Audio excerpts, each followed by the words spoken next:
Thank you, Mr. Chairman. And again, I thank the witnesses for your information here. And I started out talking big picture, resources, causes, but let's bring it down to what we may be able to do here.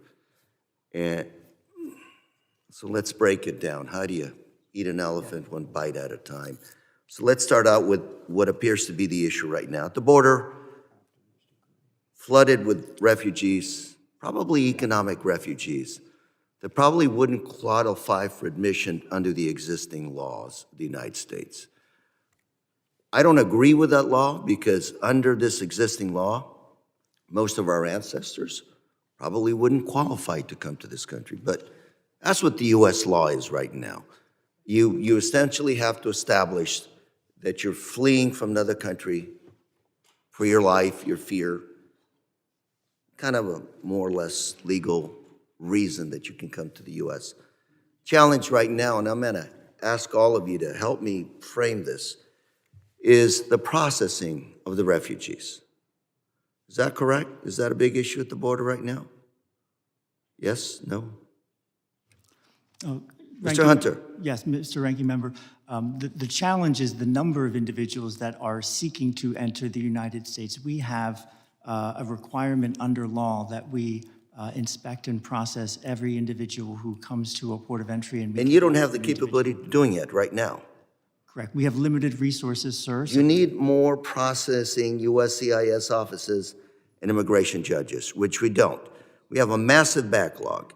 So let's think about this. Where are we putting our resources? Right now, tomorrow we're going to vote on a mini bus, we call it mini bus bill.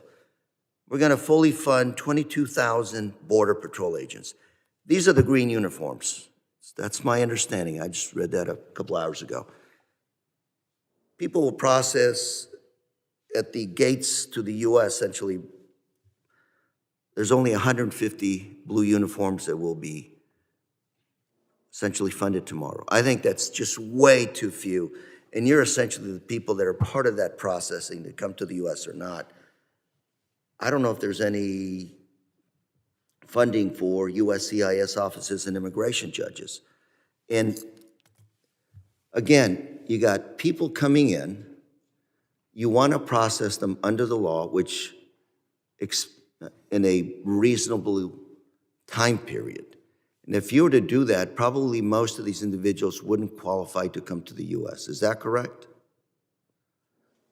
Please, anybody jump in. Yeah, Mr. Ranking Member, we do see that once individuals are in the United States, they do have the right to claim asylum, and most do before an immigration judge.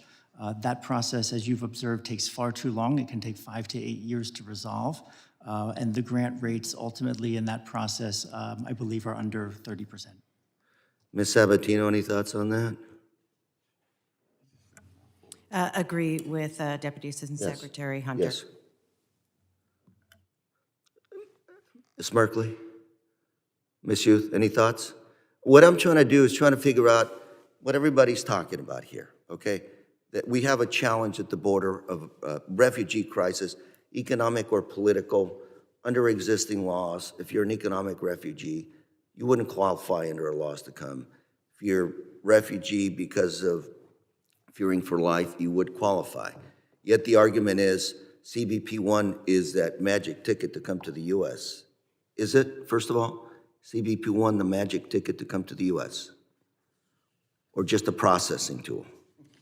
I'll take that one. Yes. CBP One is a processing tool.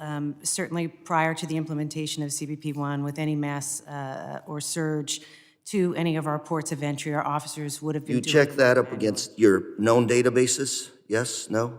We check it against a host of law enforcement. You vet? Ms. Bishop, I can't read your smile, so tell me, you disagree with that?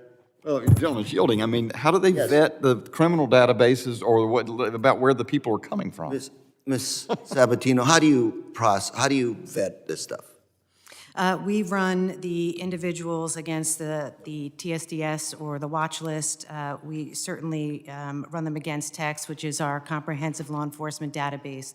And that database is comprised of information such as prior immigration encounters, but also information provided by the Department of State or information that we've gleaned from other international partnerships, as well as The travel same data. partnerships, I'm out of time, but if I can, Mr. Chairman, just a moment.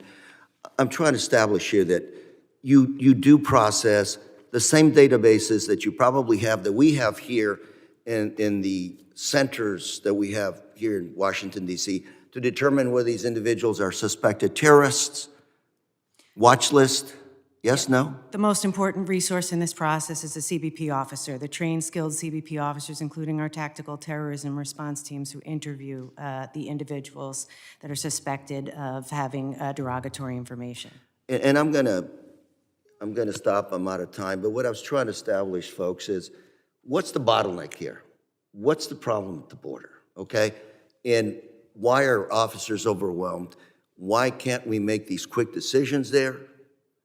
And what is it that it's gonna take? Tomorrow, we're gonna vote on a minibus, more green uniforms, very few blue uniforms. But is that the solution, or are we still looking at essentially swimming upstream? Mr. Chairman, I look forward to continuing this discussion. Thank you.